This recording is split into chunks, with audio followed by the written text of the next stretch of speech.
السلام علیکم ورحمۃ اللہ تعالی وبرکاتہ۔ مرکز اہل سنت جامعہ رضویہ منظر اسلام کے یوٹیوب چینل ہم سبق درس نظامی میں آپ کا خیر مقدم ہے۔ پیارے بچوں، جنہوں نے اب تک ہمارے چینل کو سبسکرائب نہیں کیا ہے وہ ضرور سبسکرائب کر لیں اور بیل آئیکن یعنی گھنٹی بھی بجا دیں تاکہ ہر ویڈیو کی نوٹیفیکیشن اطلاع اپلوڈ کرتے ہی آپ تک پہنچ جائے، اور اپنے ساتھیوں سے بھی شیئر کرنا نہ بھولیں تاکہ ان کو بھی فائدہ حاصل کرنے کا موقع ملے، اور بات پسند آئے تو لائک بھی کیا کریں اور اپنے قلبی تأثر کو ضرور کمنٹ کر کے بتائیں۔ بسم اللہ الرحمن الرحیم۔ باب من یرید اللہ بہ خیرا یفقہہ فی الدین۔ یہ باب ہے، اے ھذا باب، مبتدا محذوف ہے تو معنی ہوگا کہ یہ باب ہے من یرید اللہ بہ خیرا یفقہہ فی الدین کے بارے میں۔ یہاں پر عنوان باب امام بخاری رحمۃ اللہ تعالی علیہ نے ایک حدیث پاک کا ٹکڑا بنا دیا ہے، تو اس ٹکڑے کے بیان میں یہ باب ہے۔ اب اس ٹکڑے کا ترجمہ کیا ہوگا؟ حدیث پاک کے اس ٹکڑے کا جس کو ترجمہ عنوان باب یا ترجمۃ الباب بنایا، اس کا ترجمہ ہے من یرید اللہ بہ خیرا، وہ شخص جس کے ساتھ اللہ بھلائی کا ارادہ فرما لے، یفقہہ فی الدین، تو اس کو دین میں فقیہ بنا دیتا ہے، دین کی فہم اور فقہ اور سمجھ عطا فرما دیتا ہے۔ تو فقیہ یفقہ فقہن کا معنی ہوتا ہے سمجھنا، اور فقہ یفقہ تفقیہ کا معنی ہوتا ہے سمجھ عطا فرما دینا۔ تو اللہ جس کے ساتھ بھلائی کا ارادہ فرماتا ہے اس کو دین کی سمجھ عطا فرما دیتا ہے۔ اس عنوان باب میں من اسم موصول ہے، من یرید اللہ بہ خیرا، یہاں پر من اسم موصول ہے اور اس کا صلہ یرید اللہ بہ خیرا یعنی جملہ فعلیہ ہے، جملہ فعلیہ خبریہ ہے، فعل مضارع اس کا صلہ ہے۔ اور آپ نے ضابطہ پڑھا ہوگا کہ اسم موصول کا صلہ اگر فعل ہو تو ایسی صورت میں اسم موصول معنی شرط کو متضمن ہو جاتا ہے۔ جب معنی شرط کو متضمن ہو جاتا ہے تو اب ایسی صورت میں اب اس ٹکڑے سے یہ معلوم ہوا کہ من اسم موصول تو ہے لیکن معنی شرط کو متضمن ہے۔ جب معنی شرط کو متضمن ہے تو اسی وجہ سے یرید یہ فعل مضارع جو اس کی شرط کی جگہ میں ہے، جو شرط ہے وہ بھی مجزوم ہو گیا، اور اس کا جواب جو ہے یعنی یفقہ یہ بھی مجزوم ہو گیا، کیونکہ جواب شرط جو ہوتا ہے وہ بھی مجزوم ہوتا ہے، جس کو ہم جزا کہتے ہیں۔ تو اسی لیے یفقہ یہ بھی مجزوم ہے اور یرید یہ بھی مجزوم ہے۔ ہاں، دال بھی ساکن تھا اور اللہ کا جو پہلا لام ہے وہ بھی ساکن ہے، تو اس لیے دال پر کسرت دے کر پڑھ دیا جاتا ہے من یرید اللہ بہ خیرا، من یرید اللہ بہ خیرا یفقہہ فی الدین۔ معنی ہوگا کہ یہ باب ہے اس شخص کے بیان میں کہ جس کے ساتھ اللہ خیر کا ارادہ فرمائے تو اس کو دین میں سمجھ عطا فرما دیتا ہے۔ اس سے پہلے امام بخاری رحمۃ اللہ تعالی علیہ نے یہ باب میں بتایا تھا اس سے پہلے کہ امور دین کے لیے لوگوں کو نصیحت کرنے کا ذکر کیا، اور یہ فرمایا کہ امور دین کی نصیحت کرنے کے لیے وقت مقرر کر دینا چاہیے۔ ایسے ہی مذکورہ باب میں یہ بتایا کہ وعظ و نصیحت کے لیے سامعین کی نشاط اور رغبت کا لحاظ رکھنا چاہیے۔ تو جب وعظ و نصیحت ہوگی تو اب ایسی صورت میں اللہ رب العزت کے فضل و کرم سے جن کو وعظ و نصیحت ہوگی وہ علم حاصل کریں گے، دین کی سمجھ حاصل کریں گے۔ اس لیے مذکورہ باب کے بعد امام بخاری رحمۃ اللہ تعالی علیہ نے یہ باب پیش کر دیا۔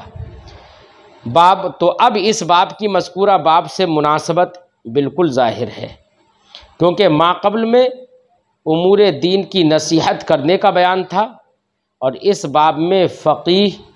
اور فقہ حاصل کرنے والے اور دین کی سمجھ حاصل کرنے والوں کی حمد و ستائش اور مدح ہے، تو دونوں بابوں کے درمیان مناسبت بالکل ظاہر ہے۔ اور چونکہ یہ کتاب العلم چل رہا ہے تو کتاب العلم سے باب کی مناسبت بالکل ظاہر ہے۔ ہاں، ترجمۃ الباب سے جو حدیث امام بخاری نے ذکر کی ہے، اس حدیث کی ترجمۃ الباب سے جو مناسبت ہے وہ بھی ظاہر ہے، کیونکہ حدیث کا ایک ٹکڑا ہی امام بخاری نے ترجمۃ الباب بنا دیا ہے۔ اب حدیث پاک پڑھتے ہیں۔ حدثنا سعید بن عفیر قال حدثنا ابن وهب عن یونس عن ابن شهاب قال قال حمید بن عبد الرحمن سمعت معاویة خطیبا یقول سمعت النبی صلی اللہ علیہ وسلم یقول من يرد اللہ به خیرا یفقهه فی الدین وانما انا قاسم واللہ یعطی ولن تزال هذه الامة قائمة على امر اللہ لا يضرهم من خالفهم حتى يأتي امر اللہ۔ امام بخاری رحمۃ اللہ تعالیٰ علیہ فرماتے ہیں، ہم سے حدیث بیان کی سعید ابن عفیر نے، انہوں نے فرمایا ہم سے حدیث بیان کی ابن وہب نے، اور وہ فرماتے ہیں، وہ روایت کرتے ہیں یونس سے، وہ روایت کرتے ہیں ابن شہاب سے، قال ابن شہاب نے فرمایا قال حمید بن عبد الرحمن، حمید بن عبد الرحمن نے کہا سمعت معاویۃ خطیبا، میں نے حضرت معاویہ رضی اللہ تعالی عنہ کو خطاب فرماتے ہوئے سنا، یقول کہ وہ فرما رہے تھے، تو خطیباً یہ حال واقع ہے معاویہ سے، سمعت معاویۃ خطیباً، میں نے معاویہ کو کہتے ہوئے سنا اس حال میں کہ وہ خطاب فرما رہے تھے، یقول فرما رہے تھے سمعت النبی صلی اللہ علیہ وسلم، کہ میں نے نبی کریم صلی اللہ علیہ وسلم کو فرماتے ہوئے سنا، یقول سرکار فرما رہے تھے من یرد اللہ بہ خیرا یفقہہ فی الدین، جس کے ساتھ اللہ خیر کا ارادہ فرما دیتا ہے اس کو دین میں سمجھ عطا فرما دیتا ہے، یعنی دین کا فقیہ بنا دیتا ہے۔ اور سرکار نے ارشاد فرمایا وَإِنَّمَا أَنَا قَاسِمٌ وَاللَّهُ يُعْطِي، اور میں بانٹنے والا ہوں، تقسیم کرنے والا ہوں، اور اللہ عطا فرمانے والا ہے۔ یعنی نبی کریم صلی اللہ علیہ وسلم نے فرمایا کہ اللہ رب العزت مجھے عطا فرماتا ہے اور میں ساری مخلوق کو اس کی نعمتیں بانٹتا ہوں۔ تو قاسم، نبی کریم نے اپنے آپ کو قاسم فرمایا کہ میں قاسم ہوں، اللہ کی نعمتوں کو بانٹنے والا ہوں، واللہ یعطی، اور اللہ عطا فرماتا ہے۔ اس سے حدیث پاک سے صاف صاف یہ بات سمجھ میں آ گئی کہ نبی کریم صلی اللہ علیہ وسلم کو اللہ نے تصرفات عطا فرمائے ہیں، اختیارات عطا فرمائے ہیں۔ نبی کریم صلی اللہ علیہ وسلم جس کو جو چاہیں اور جہاں چاہیں وہ عطا فرما دیں، وہ جس کو جنت عطا فرمانا چاہیں اسے جنت دے دیں۔ دینے والا تو خدا ہے، لیکن تقسیم کرنے والے نبی کریم صلی اللہ علیہ وسلم ہیں۔ جس کو امیر بنانا چاہیں اسے امیر بنا دیں، جس کو آسمان سے ملانا چاہیں اسے آسمان سے ملا دیں، یعنی بڑا انسان بنا دیں، اور جس کو تحت الثری میں ڈالنا چاہیں اسے تحت الثری میں ڈال دیں، یعنی نہایت ہی بیکار انسان بن جائے۔ تو نبی کریم صلی اللہ علیہ وسلم قاسم ہیں، تصرفات سرکار کو حاصل ہیں اللہ کی عطا سے۔ نبی کریم نے خود فرمایا انما انا قاسم واللہ یعطی، میں قاسم ہوں، میں تقسیم کرنے والا ہوں، اور اللہ عطا فرمانے والا ہے۔ اب جو لوگ اللہ کی عطا سے بھی نبی کو صاحب اختیار نہ مانے تو وہ ان کی عقل کا قصور ہے۔ اللہ رب العزت نے ارشاد فرمایا خذ ما آتاکم الرسول فخذوہ وما نہاکم عنہ فانتہوا، کہ نبی صلی اللہ علیہ وسلم جو تمہیں دے دیں اسے لے لو، اور جس سے منع فرما دے اسے مت لو۔ ایک حدیث پاک میں ہے، نبی کریم صلی اللہ علیہ وسلم کے تصرفات تو بہت ساری احادیث میں مذکور ہیں۔ امام بخاری نے ایک جگہ پر ایک حدیث ذکر کی جس کا مفہوم یہ ہے کہ نبی کریم صلی اللہ علیہ وسلم کی بارگاہ میں اہل مکہ آئے اور عرض کی، یا رسول اللہ، نبی کریم صلی اللہ علیہ وسلم نے حرم کے اندر ساری چیزوں کو کاٹنے سے منع فرما دیا کہ یہاں پر کوئی بھی گھاس، پیڑ، پودا وغیرہ کچھ نہیں کاٹا جائے گا۔ صحابہ کرام نے اور کچھ لوگوں نے عرض کی، یا رسول اللہ، ہم تو اپنے گھروں کے چھپر اذخر گھاس سے بناتے ہیں اور آپ نے منع فرما دیا یا رسول اللہ، تو اذخر گھاس سے ہم لوگ چھپر بناتے ہیں، اس سے ہماری ضرورتیں پوری ہوتی ہیں۔ تو سرکار نے منع تو سب کے لیے فرما دیا تھا، ہر ایک گھاس اور پیڑ پودا کاٹنے سے منع فرما دیا تھا، لیکن جب لوگوں نے عرض کی، یا رسول اللہ، ایسا ایسا معاملہ ہے اس سے ہماری ضرورتیں وابستہ ہیں، تو نبی کریم نے ارشاد فرمایا، الا الاذخر، الا الاذخر،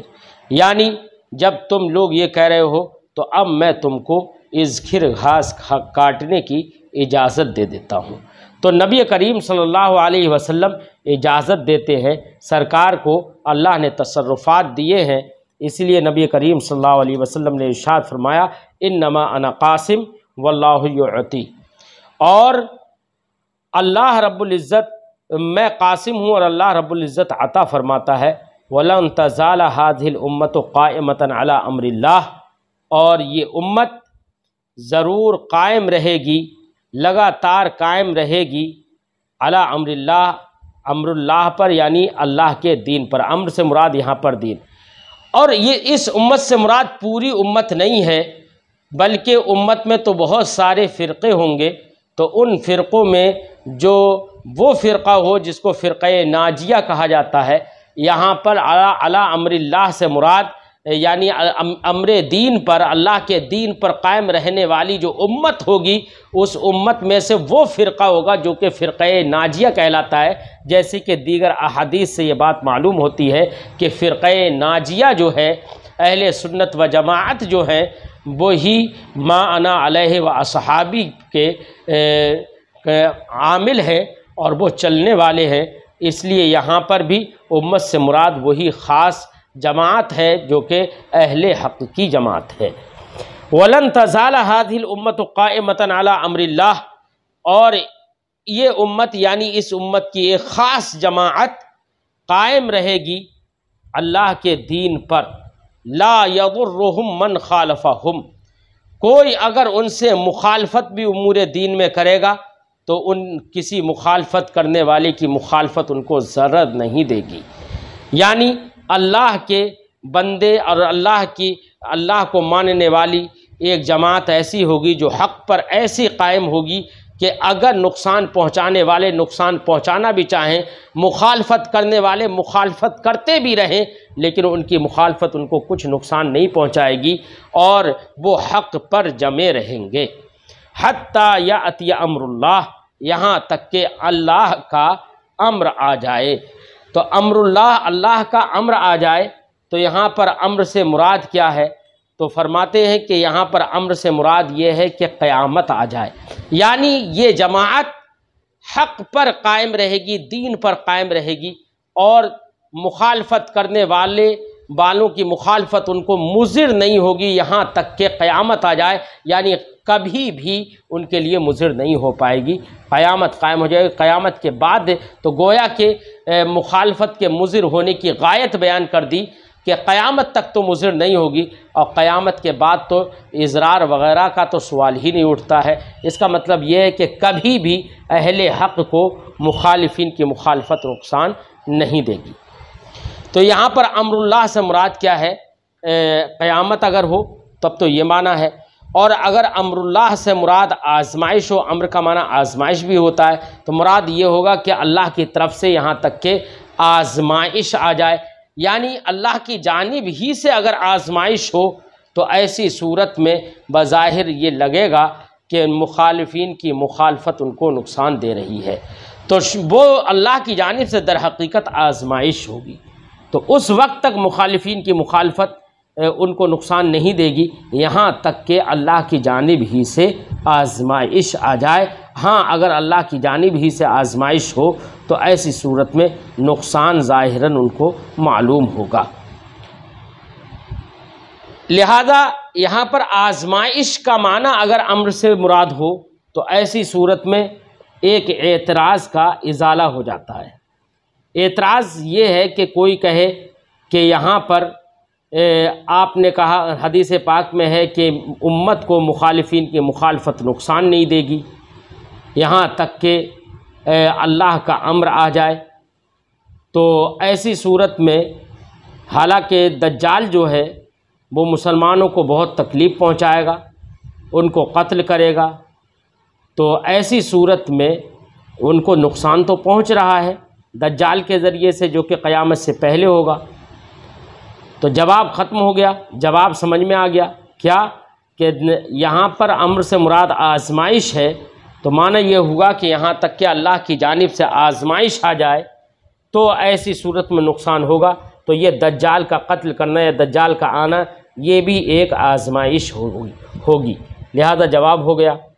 اور اگر امر اللہ سے مراد قیامت ہو تو یہ اعتراض بجا ہوگا کہ ہاں اعتراض واقع ہوگا کہ پھر قیامت تک، حدیث سے یہ سمجھ میں آ رہا ہے کہ قیامت تک کوئی مخالفین کی مخالفت انہیں نقصان نہیں دے گی، لیکن دجال جو ہے وہ قیامت سے پہلے نقصان پہنچائے گا۔ تو پھر کیا معنی ہو، کیا مطلب، کیا جواب ہوگا اس کا؟ تو اس کا جواب یہ ہوگا کہ دجال کا قتل کرنا بظاہر یہ نقصان ہے، لیکن حقیقت میں یہ مضرت نہیں ہے، بلکہ دجال جو مسلمانوں کو قتل کرے گا تو وہ در حقیقت ان کی شہادت ہوگی، اور شہادت آخرت کے اعتبار سے ایک عظیم تر منفعت ہے، وہ مضرت نہیں ہے۔ اس لیے یہاں پر تو یہ فرمایا گیا کہ کوئی چیز انہیں نقصان نہیں دے گی، اور یہاں پر نقصان نہیں دیا ہے اس کے قتل نے، بلکہ آخرت کی منفعت اس کو حاصل ہو رہی ہے۔ تو یہ بظاہر تو ضرر ہے لیکن حقیقت میں منفعت ہے۔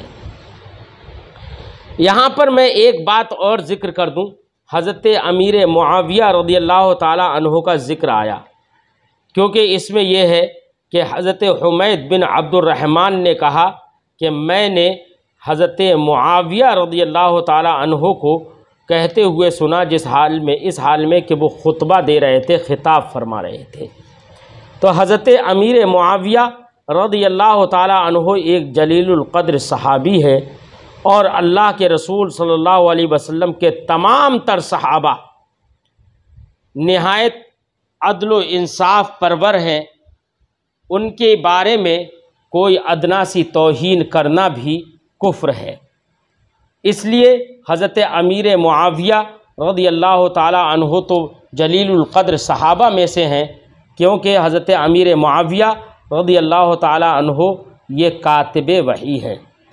انہوں نے فتح مکہ کے سال اسلام قبول کیا، ان کی پیدائش نبی کریم صلی اللہ علیہ وسلم کے مدینہ منورہ کی طرف ہجرت کرنے سے 8 سال پہلے ہوئی۔ حضرت امیر معاویہ رضی اللہ تعالیٰ عنہ ان صحابہ میں سے ایک صحابی ہیں جن کے والدین بھی صحابی ہیں۔ حضور نبی کریم صلی اللہ علیہ وسلم نے حضرت امیر معاویہ کے لیے دعا فرمائی اور ارشاد فرمایا، اللہم اجعلہ ہادیا و مہدیا واہد بہ، اے اللہ تو معاویہ کو، امیر حضرت معاویہ ابن ابی سفیان کو ہادی بنا دے، رہنما بنا دے، وہ مہدیہ اور ہدایت یافتہ بنا دے، واہد بہ اور اس کے ذریعے سے لوگوں کو بھی ہدایت نصیب فرما۔ یہ سرکار نے دعا فرمائی حضرت امیر معاویہ کے لیے۔ اور ایک دوسری روایت میں یہ ہے کہ سرکار نے دعا فرمائی تو ارشاد فرمایا، اللہم علم معاویۃ الکتاب والحساب وقہ العذاب، اے اللہ حضرت امیر معاویہ کو، اے اللہ معاویہ کو کتاب کا علم عطا فرما دے، والحساب اور حساب کا علم عطا فرما دے، یا یہ کہ معاویۃ الکتابہ، یا اللہ معاویہ کو کتاب کا علم عطا فرما دے، حساب عطا فرما دے، حساب کا علم عطا فرما دے۔ وَوَقِهِ الْعَذَابَ، اور اس کو جہنم کے عذاب سے محفوظ فرما دے۔ یہ نبی کریم صلی اللہ علیہ وسلم نے حضرت امیر معاویہ کے بارے میں دعا فرمائی کہ امیر معاویہ کو اے اللہ عذاب سے محفوظ فرما دے۔ نبی صلی اللہ علیہ وسلم جس کے لیے یہ دعا فرمائیں کہ عذاب سے محفوظ فرما دے، یہ دعا فرمائیں، اس کو عذاب کیسے پہنچ سکتا ہے؟ اور جب عذاب نہیں پہنچ سکتا، یہ اس بات کی دلیل ہے کہ حضرت امیر معاویہ رضی اللہ تعالی عنہ یہ صحابہ کرام کے دشمن نہیں ہے، حضرت علی رضی اللہ تعالی عنہ کے دشمن نہیں ہے، جیسے کہ رافضیوں کا یہی وتیرہ ہے کہ وہ حضرت امیر معاویہ رضی اللہ تعالی عنہ کو معاذ اللہ غدار جیسے لفظوں سے یاد کرتے ہیں۔ حضرت امیر معاویہ رضی اللہ تعالی عنہ کی کا وصال 60 ہجری میں ہوا، تو حضرت امیر معاویہ رضی اللہ تعالی عنہ کاتب وحی ہے۔ حضرت امیر معاویہ رضی اللہ تعالی عنہ سے محدثین نے بیان فرمایا ہے کہ 163 حدیثیں حضرت امیر معاویہ سے مروی ہیں۔ امام بخاری نے بخاری شریف کے اندر 8 حدیثیں حضرت امیر معاویہ رضی اللہ تعالی عنہ سے مروی ذکر کی ہیں۔ تو حضرت امیر معاویہ رضی اللہ تعالی عنہ ایک صحابی رسول ہیں، ان کی شان میں اہانت اور ان کی شان میں توہین کے جملے بولنا یہ رافضیوں کا طریقہ ہے، جو کہ رافضی صحابہ بہت سارے صحابہ کرام جیسے کہ حضرت ابو بکر صدیق اور حضرت عمر فاروق، ایسے ہی حضرت عثمان غنی، ایسے ہی حضرت امیر معاویہ رضی اللہ تعالی عنہم جیسے بہت سارے صحابہ کرام کی شان میں توہین کرنے کی وجہ سے یہ سارے کے سارے رافضی کافر ہیں۔ تمام صحابہ کرام کی تعظیم و توقیر کرنا یہ اہل سنت و جماعت کا معمول ہے۔ اللہ تعالیٰ نے ان تمام صحابہ سے ان تمام اپنے صحابہ سے وعدہ جنت فرمایا۔ اہل سنت و جماعت ان کے مشاجرات اور ان کے اختلافات جو ہوتے ہیں، صحابہ کرام کے درمیان جو اختلافات ہوئے، اس کے بارے میں اہل سنت و جماعت کا موقف یہ ہے کہ ان کو خطائے اجتہادی سمجھ کر ان کے بارے میں کچھ غور و خوض نہیں کریں گے، اور اہل سنت و جماعت کف لسان کریں گے اور ان کے اختلافات کو وہ اجتہادی اختلافات جانیں گے۔ بہرحال تمام صحابہ کرام کی تعظیم اور اکرام کرنا یہ ہمارے اہل سنت و جماعت کا معمول ہے۔ اعلیٰ حضرت علیہ الرحمۃ والرضوان نے تمام صحابہ کرام کے بارے میں ارشاد فرمایا، اہل سنت کا ہے بیڑا پار، اصحاب حضور نجم ہے اور ناؤ ہے عطرت رسول اللہ کی۔ یعنی اہل سنت کا بیڑا پار ہے، کیونکہ اصحاب حضور نبی کریم صلی اللہ علیہ وسلم کے صحابہ تمام مسلمانوں کے لیے، اہل سنت کے لیے نجم ہے، ستارہ ہیں، ان کے ذریعے سے رہنمائی حاصل کرتے ہیں مسلمان۔ اور ناؤ ہے عطرت رسول اللہ کی، رسول اللہ صلی اللہ علیہ وسلم کی عطرت اور اہل بیت وہ ناؤ ہیں۔ تو اہل سنت و جماعت اہل بیت کو بھی مانتے ہیں، دیگر تمام صحابہ رسول کو بھی مانتے ہیں، کیونکہ نبی کریم نے ارشاد فرمایا فَبِأَيِّهِمْ اقْتَدَيْتُمْ اهْتَدَيْتُمْ، اصحابی کا نجوم سرکار نے ارشاد فرمایا کہ میرے صحابہ جو ہیں وہ ستاروں کی طرح ہیں، اصحابی کا نجوم، فَبِأَيِّهِمْ اقْتَدَيْتُمْ اهْتَدَيْتُمْ، کہ تو ان میں سے کسی کا تم نے دامن تھام لیا تو تم راہ یاب ہو جاؤ گے۔ اسی حدیث پاک کی ترجمانی کرتے ہوئے اعلیٰ حضرت نے فرمایا، اہل سنت کا ہے بیڑا پار، اصحاب حضور نجم ہیں اور ناؤ ہے عطرت رسول اللہ کی۔ ایسے ہی نبی کریم صلی اللہ علیہ وسلم نے ارشاد فرمایا، انما انا قاسم واللہ یعطی، میں قاسم ہوں، میں بانٹتا ہوں اور اللہ عطا فرماتا ہے۔ اعلیٰ حضرت علیہ الرحمۃ والرضوان نے تمام اہل سنت و جماعت کو کے سامنے یہی عقیدہ واضح کیا کہ نبی کریم صلی اللہ علیہ وسلم اللہ کی عطا سے مالک و مختار ہیں، اور انہوں نے اپنے اشعار میں بھی اس چیز کا ذکر کیا۔ فرمایا، رب ہے معطی، یہ ہے قاسم، رزق ہے اس کا، کھلاتے یہ ہیں۔ ایسی ایک جگہ ارشاد فرمایا، نعمتیں بانٹتا جس سمت وہ ذیشان گیا، ساتھ ہی منشی رحمت کا قلم دان گیا۔ ایسے ہی ایک جگہ ارشاد فرماتے ہیں، بے ان کے واسطے کہ خدا کچھ عطا کرے، حاشا غلط غلط یہ ہوس بے بصر کی ہے۔ یعنی نبی کریم صلی اللہ علیہ وسلم کے واسطے کے بنا کوئی اللہ سے کچھ مانگنا چاہے، کچھ لینا چاہے اور خدا اسے دے دے، یہ غلط تصور ہے۔ اعلیٰ حضرت فرماتے ہیں حاشا غلط غلط، ہرگز نہیں ہو سکتا، یہ تو غلط ہے، سراسر غلط ہے۔ یہ ہوس بے بصر کی ہے۔ جو آدمی بے بصر ہو، نابینا ہو، احادیث سے اندھا ہو، تو وہی شخص ایسا تصور رکھ سکتا ہے، ایسی خواہش رکھ سکتا ہے۔ اور جو احادیث طیبہ کو جانتا ہو، نبی کریم صلی اللہ علیہ وسلم کے اختیارات کے بارے میں جس کا مطالعہ ہو، جو جانتا ہو، وہ ایسی خواہش نہیں کر سکتا ہے کہ نبی کے بغیر اللہ سے کچھ مانگے اور یہ اس بات کا یقین رکھے کہ نبی سے دشمنی رکھ کر کے بھی اللہ اسے دے دے۔ یہ ہرگز ہرگز ایک سمجھدار اور دانشور کا اور بصیرت رکھنے والے شخص کا عقیدہ نہیں ہو سکتا ہے۔ اعلیٰ حضرت علیہ رحمت و رضوان نے پوری زندگی اہل سنت و جماعت کے عقائد اور معمولات کو بیان کرنے میں پوری زندگی بسر کی۔ عشق رسول لوگوں کے دلوں میں ڈالا۔ اعلیٰ حضرت علیہ رحمت و رضوان وہ شخصیت ہیں جنہوں نے عقائد اہل سنت کو روشن بھی کیا، عقائد اہل سنت کی تعلیم بھی دی، اور جو باطل عقائد لوگوں نے گڑھ رکھے تھے ان باطل عقائد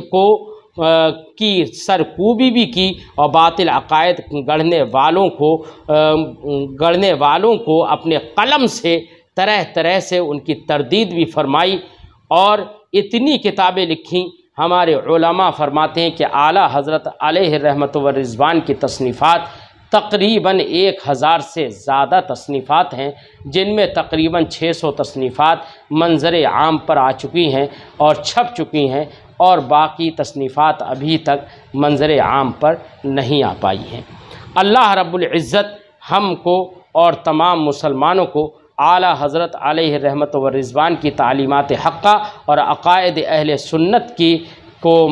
عقائد اہل سنت پر اور معمولات اہل سنت پر ہم کو زندگی بھی نصیب فرمائے اور ہم کو موت بھی نصیب فرمائے۔ السلام علیکم ورحمۃ اللہ تعالی وبرکاتہ۔